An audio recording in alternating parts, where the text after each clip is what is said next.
መንግስት አንዱ የሚገለጥበት ትልቅ የሆነ የሚታይ ስራ ፍላግሺፕ ፕሮግራሞች ብለህ ብትወስድ እንደነ ግብርና ሌሎችም አሉ።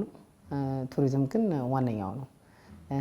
እንደ መንግስትም እንደ ሀገርም የምንሄድበትን አቅጣጫ ያለንበትንም ስታተስ የሚያሳይ ትልቅ ስራ ተሰርቷል። ያለፈውን 7 ዓመት ኢትዮጵያ በቱሪዝም ስትንቀሳቀስ ነበር ለብዙ 10 ዓመታት ነበርን። ግን ደግሞ የት እንዳለንና የት መሄድ እንደምንችል ያሳየ በጣም የሚገርም አስገራሚ ጅማሬ ነው ብዬ ነው የምወስደው። ጅማሬው ደግሞ የበለጠ ፍሬ እያፈራ እየመጣ ነው። የበለጠ ያፈራል። አፍሪካን ይሞላል፣ ዓለምን ይሞላል ብዬ አምናለሁ።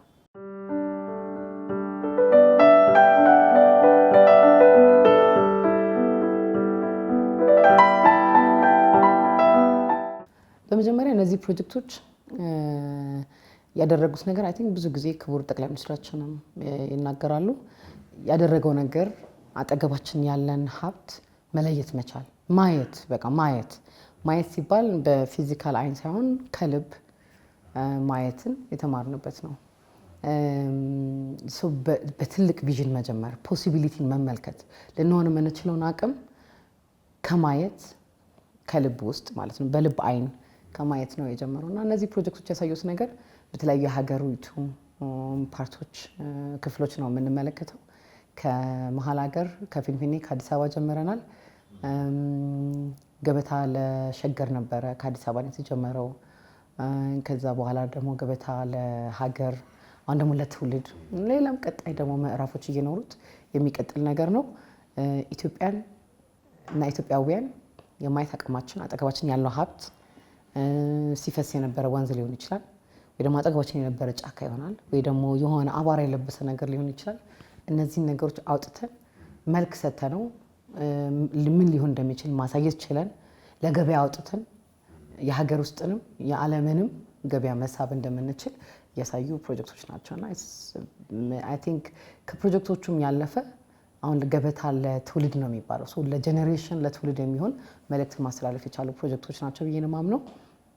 ይህን ደግሞ የምታየው አጠገብህ ያለውን ቤተ መንግስት ተቀይሮ የፓሪስ ውስጥ ያለ ፓላስ ሲመስል ካየ፣ ወይ ቤኪንግሃም ፓላስን የሚወዳደር ስቶሪ ቴሊንግን መፍጠር ከቻልክ፣ ወይም ደግሞ እንደ ወንጪ ያለ በጣም ውብ ስፍራ ግን ደግሞ አስቸጋሪ መልክዓ ምድርን ሰርተህ አፈር አውጥተህ ሌላ አፈር ሞልተህ ሰርተህ ለዓለም ማሳየት ከቻልክ የኢትዮጵያውያንን አቅም የገለጠ ነው ብዬ ነው የማስበው።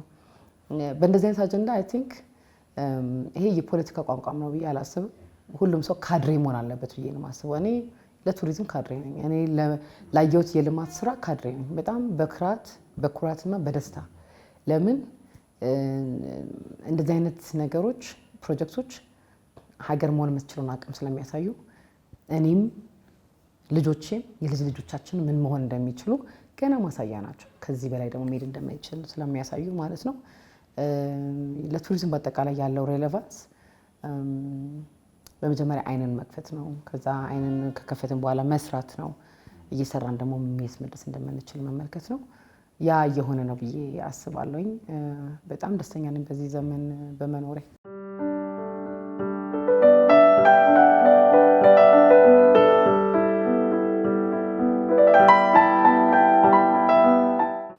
ቱሪዝም በተፈጥሮ በጣም የሚገርም ሴክተር ነው። የማይነካው ነገር የለም። ቱሪዝም በቴክኖሎጂ ውስጥ አለ። ቱሪዝም በግብርና ውስጥ አለ። የአበባ ጋር እያይዘህ ወይ ፋርሞች ጋር ፋርም ቱሪዝምን ይዘህ እንኳን የሚሰራ ነገር አለ። የማዕድን ቱሪዝም ልትል ትችላለህ። በትራንስፖርት ሴክተር ይኖራል። በቴክኖሎጂ አለ። የማይነካው ሴክተር የለም እና እነዚህ ሴክተር ማይነካው የለም ማለት ደግሞ የዛኑ ያህል ለኢኮኖሚ በጣም ትልቅ ምሰሶ ነው።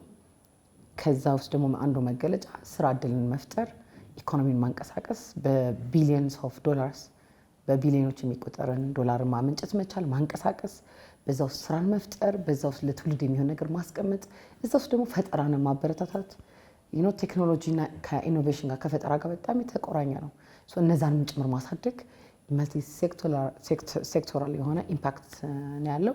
ስራ ፈጠራ ላይ ብቻ አይደለም፣ ኢኮኖሚ ላይ ብቻ አይደለም፣ የሰዎችን የማደግ ፍላጎት የማደግ አቅምንም ሁሉ ማውጣት የምንችልበት ቱል ነው ብዬ አስባለሁ። አቅሙ ለኢትዮጵያ ሚሊየንስ ኦፍ ስራዎችን የሚፈጥር እዛ ውስጥ ምግብ ከመስራት ምግብ ከማቅረብ አሁን የምንለብሳቸውን የባህል አልባሳቶችን ለገበያ ከማቅረብ ከዛ በቴክኖሎጂ ከመደገፍ በፊልም በመግለጽ በአርት በመግለጽ በፎቶግራፎች በቪዲዮዎች እነዛም በሙሉ ደግሞ በቴክኖሎጂ ሰፖርት አድርገን የምንሰራበት ነው።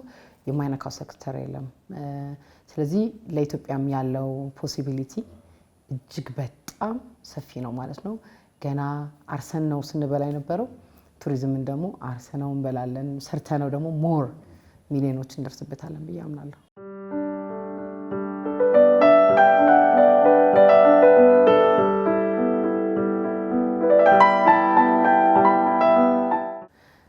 አይ ቲንክ የመጀመሪያውና መሰረታዊ ሁለት ነገሮች አሉ። አንደኛው አንተ ካነሳው ጥያቄ ጋር ቱሪዝምን የበለጠ ተጠቃሚ እንድንሆን ለማስቻል በሀገርም ደረጃ በግለሰብም ደረጃ ሰላም በጣም ወሳኝ ነገር ነው። ሰላም ስቴብል መሆን ቱሪዝም ከስም ጋር የተያዘ ነው ማለት የምትለይበት የምትታወቅበት ወይ ደግሞ አሶሺየት የምትደረግበት ነገር ነው።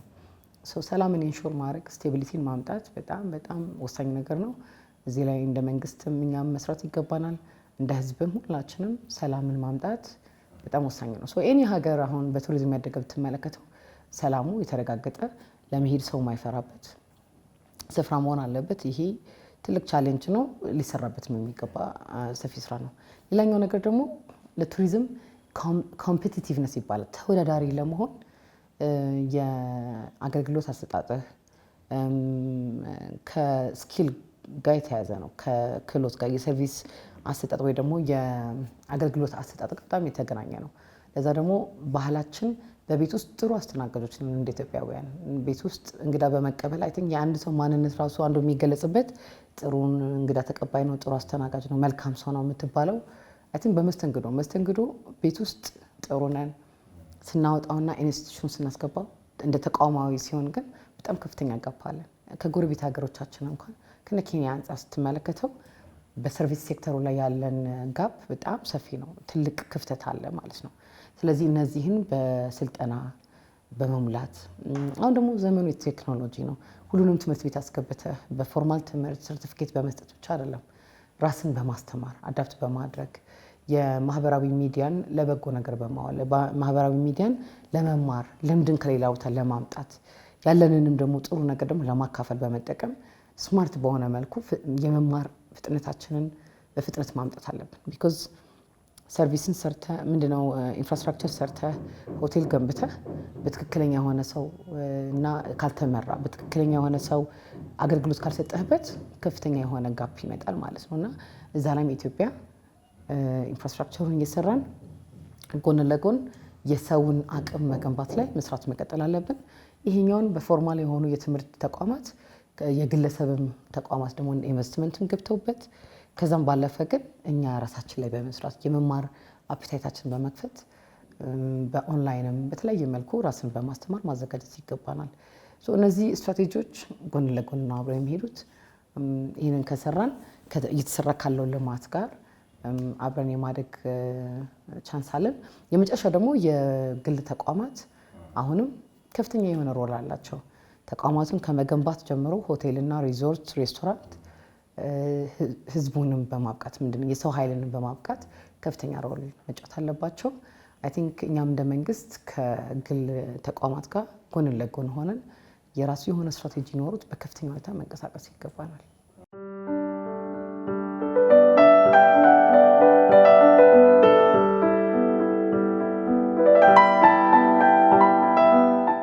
እንግዲህ የኦሮሚያ ቱሪዝም ኮሚሽን ከተቋቋመ 4 ዓመት ተኩል አለፈው። በ7 ዓመት ውስጥ ወደ ትንሽ እንደሄደ ነው የመጣ ነው ማለት ነው። እኛም ኢንፋክት የኦሮሚያ ቱሪዝም ኮሚሽን የተፈጠረው ባለው የሀገሪቷ የቱሪዝም ራዕይ ውስጥ ሮል ለመጫወት የተፈጠረ ነው ኦርጋናይዜሽን ነው። ከኛ በፊት የባህልና ቱሪዝም ቢሮ አሁንም አለ። የኦሮሚያ የባህልና ቱሪዝም ቢሮ አለ። የፌዴራል ተቋማቶች የቱሪዝም ኢትዮጵያ ይባል ነበረ። የባህልና ስፖርት ሚኒስትሪ ነበር። አሁን ደግሞ ራሱን ችሎ የቱሪዝም ሚኒስትሪ ኦፍ ቱሪዝም ተቋቁሟልና ባለፉት 7 ዓመት ውስጥ የተካሄደው ነገር አይ ቲንክ በመጀመሪያ ኢትዮጵያ መሆን የምትፈልገውን ነገር ከማየት ራዕዩን ከማስቀመጥ ነው የጀመረው። ከዛ ደግሞ የተቋማዊ ለውጥ የሚባለው ነገር ኢንስቲቱሽናል አሬንጅመንትስ የማድረግ ስራዎችን ኢትዮጵያ ስትሰራ ነበረ። በዚህም መሰረት ቱሪዝም እንደ ሚኒስትሪ ራሱን ችሎ ተቋቁሞ አሁን ሚኒስትሪ አለን ማለት ነው። ያ አልነበረም። የተለያዩ የባህልና ስፖርት ጋር ተቀላቅሎ ነበር። ከዛ ቱሪዝም ኢትዮጵያ የሚባል ራሱን የቻለ ኦርጋናይዜሽን ነበረ። በክልላችንም ባህልና ቱሪዝም የሚባል ነበረ። አሁን ደግሞ እኛ ኦሮሚያ ቱሪዝም ኮሚሽን የሚል ተቋቁመናል። ይህም ኢትዮጵያ ኢቮልቭ እያደረገች ያለችበት ሂደት ጋር የሚያያዝ ነገር ነው። አይ ቲንክ ትክክለኛ መንገድ ላይ ያለችው ኢትዮጵያ ራዕይ አስቀምጣለች። በዛ ራዕይ ውስጥ ደግሞ እንዴት ነው ስራ የሚወርደው የሚለውን የሚመለስ የሚችሉ ተቋማት ግንባታ ላይ ነው ያሳለፍነው። አይ ቲንክ ይህም ያው የሪፎርም አካል የሚባለው ነው። በጣም ጥሩ ስራ ተሰርቷል። ኢትዮጵያ የምትፈልገውን ነገር አውቃለች፣ መንገድም ጀመራለች ብዬ ነው የማስበው። ያለፈው 7 ዓመት ሰመሪ ለኔ በቱሪዝም ሴክተሩ እነዚህ ናቸው። እኛም ከተቋቋመ በኋላ የኦሮሚያ ቱሪዝም ኮሚሽን በዋናነት የተቋቋምነው ክልሉ ሀብት አለው። በግብርና ከተባለ ኦሮሚያ ካምስ ነምበር 1 በሀገሪቷ ውስጥ አውቶማቲክሊ አእምሮ ውስጥ ይመጣል። የማኑፋክቸሪንግ ኢንዱስትሪም ከተባለ በብዛት ይገኛል። ማይኒንግም ከተባለ ካምስ ነምበር 1 በብዙ ነገሮች ነው። ግን በቱሪዝም ያለፈውን 7 ዓመት ብትመለከተው ኦሮሚያ በቱሪዝም ካርታ ላይ አልነበረችም። ዊ ሲቲ ኢን ዘ ሃርት ኦፍ ዘ ካንትሪ በሀገሪቷ ማዕከል ውስጥ ያለ ነው ከፊንፊኔ ጀምሮ። ይህም ለኦሮሚያ ዋና ከተማ ነው የሀገሪቱም እንደመሆኑ ከዚህ ጀምረን እስከ ኬንያ ቦርደር ወይ እስከ ሱዳን ቦርደር ስትሬች ያደረገ በጣም ትልቅ ክልል ነው። እንዳለ ሀብት በቱሪዝም አይታወቅም ነበረ። መተላለፊያ መንገድ ትራንዚት ኮሪደር ነው እኛ ብዙ ጊዜ የምንለው ነበረ። ወደ ሰሜንም ከሄድክ የሀገራችን ክፍል መተላለፊያ ነው። ወደ ደቡብ ወደ ሳውዝ ኦሞ ለመሄድም ከፈለክ ዋና ዋና ዴስቲኔሽን የምትላቸው ጋር እንደ መተላለፊያ ኮሪደር እንጂ በራሱ ዴስቲኔሽን አልነበረም። ይሄ ነው ከ7 ዓመት በፊት የነበረው ታሪክ ማለት ነው። አሁን ግን ምንድን ነው የሆነው ነገር? አሁን የሆነው ነገር ስንነሳም የኛ ኦርጋናይዜሽን የ4 ዓመት ተኩል በፊት ስንቋቋም ኦሮሚያን የቱሪዝም ካርታ ላይ ማስቀመጥ በሀገር ውስጥ እንኳን ራሱ ተመራጭ የሆነ የቱሪዝም መዳረሻ ማድረግ የሚለው ቱሪዝም ካርታ ላይ ማስቀመጥ የሚለው ትልቅ የሆነ ራዕያችን አጀንዳችን ነበረ። አይ ቲንክ ያንን ማድረግ ችለናል። ስፔሻሊ አንደር ዘ ሰርከምስታንስስ ኮቪድ ነበረ። የሀገር ውስጥ ኮንፍሊክቶች፣ ግጭቶች በተለያየ ስፍራ ላይ ነበሩ። አሁንም አክቲቭ የሆኑ የተለያዩ ግጭቶች በተለያየ ስፍራ ላይ አሉ። እነዚህ ሁሉ ነገሮች እያሉ ግን በተለይ በሀገር ውስጥ ቱሪዝም ኢትዮጵያን ማነቃቃት፣ የሃይኪንግ ግሩፖች ወጣቶች እነሱን በጣም ማሳደግ፣ የቱሪዝም አክተር ሆነው እንዲገቡ ማድረግ፣ አዳዲስ የሆኑ ከቱር ኦፕሬተሮች እና ከውጭ ሀገር የቱሪዝም እንቅስቃሴ ኢትዮጵያን ሽፍት በማድረግ በሀገር ውስጥ ቱሪዝምም የመተካት እንቅስቃሴ አዌርነሱን ማምጣት፣ ተቋማትን መገንባት፣ የግል ተቋማትን እዛ ላይ ማበረታታት፣ ይህ ሁሉ ነገር ባለፈው 7 ዓመት ውስጥ የተሰራ ነገር ነው። እኛም ከመጣን በኋላ በተለይ ኦሮሚያ ላይ የ4 ዓመት ተኩል የመጣ ነገር ነው። የእኛ መኖር ደግሞ ክልል ላይ ብቻ አያበቃም። እንደ ኦሮሚያ ብቻ ሳይሆን እንደ ሀገርም ያለውን የቱሪዝምን አጀንዳ ኢንፍሉዌንስ በማድረግ አብረን በመስራት ከክልሎች ጋር አብረን በመገናኘት ለምሳሌ ትግራይ ራይት አፍተር የትግራይ ጦርነት እንዳበቃ አብረን በጋራ አሸንዳን በማክበር ከአማራ ክልልም ይሁን ልምድን በመለዋወጥ ከአፋር ክልል ጋርም በጋራ አዳዲስ የቱሪዝም ሩቶችን በመገንባት ከሀረሪ ጋር ሊሆን ከድሬዳዋ ጋር ሰው አጠቃላይ በሀገር ውስጥም ቱሪዝምን ከአንድ ነጭ ከሆነ ሰው ጋር ኮፍያ የጠለቀ ባክፓክ የያዘ የራሳችን የሆነ ኢሜጅን አንደርስታንዲንግ ነበር። እነዚህ ሀገር ቱሪዝም ሲባል ብዙ ሀገሮች ኢንክሉዲንግ የዩናይትድ ስቴትስ አሜሪካም እና ቻይና ብትመለከት ግን ቱሪዝማቸው ያደገው በዋናነት በሀገር ውስጥ ቱሪዝም ዶሜስቲክ ቱሪዝም። ያንን ሽፍት ኢትዮጵያ ውስጥ ማምጣት ችለናል። የሀገር ውስጥ ቱሪዝም የሚለው አጀንዳ ወጣቶች መሄድ፣ ቤተሰባቸውን ይዞ መሄድ። በፊት ሜቢ ጥቂት የሆነ ፋሚሊ ከአዲስ አበባ ተነስቶ ሶደሬ ወይ ላንጋኖ ሊሄድ ይችላል። በጣም ጥቂት ግሩፕ ጋር ነው እንጂ ይሄ ባህል አሁን ሽፍት እየመጣ ነው። ያንግ ፒፕል የበጀት ትራቭለር የምንላቸው በእንግሊዝኛው ቋንቋ በቱሪዝሙ ቋንቋ ባላቸው አቅም ሰዎች ወጣ ብሎ መመልከት አንደር ዘ ሰርከምስታንስስ ኒው ሽፍት ነው የመጣው ማለት ነው። እዛ ውስጥ ደግሞ አዳዲስ የሆኑ አክተሮችን መፍጠር በተለይ ወጣቶች እኛ ምን አለን መሰለኝ የ4 ዓመት ተኩል ስንቋቋም የኮሚኒቲ ሴንተርድ ዩዝ ሌድ ማህበረሰብን ያቀፈ በወጣቶች የሚመራ የቱሪዝም ልማት ነው የሚያስፈልገው ኦሮሚያ ላይ ብለን ነበር አንደኛው አጀንዳ የጻፍነው። አይ ቲንክ ዳትስ ኢን ዋን ዌይ ኦር ዘ አዘር ያ ነገር ሀፕን እየሆነ ነው ያለው። ወጣቶች የተሻለ ሪስክ ይወስዳሉ። ወጣቶች ለአዲስ ነገር አፒታይት አላቸው። እነሱን በመጠቀም የሀገር ውስጥ ቱሪዝምን አዳዲስ መዳረሻዎችን ማስተዋወቅ፣ የሰውን አይምሮ መቀየር ላይ ከፍተኛ የሆነ ስራ ሰርተናል። ይህም እንደ ሀገር የመጣ ሽፍት ነው ብዬ ነው የማስበው። ቱሪዝም ምን እንደሆነ መንግስት ከሚሰራቸው ሜጋ ፕሮጀክቶች በተጨማሪ እነዚህ ነገሮች እንዲመጡ አድርገናል። ሌላው ደግሞ ቀጣይ የሆኑ ስራዎች ናቸው ማለት ነው።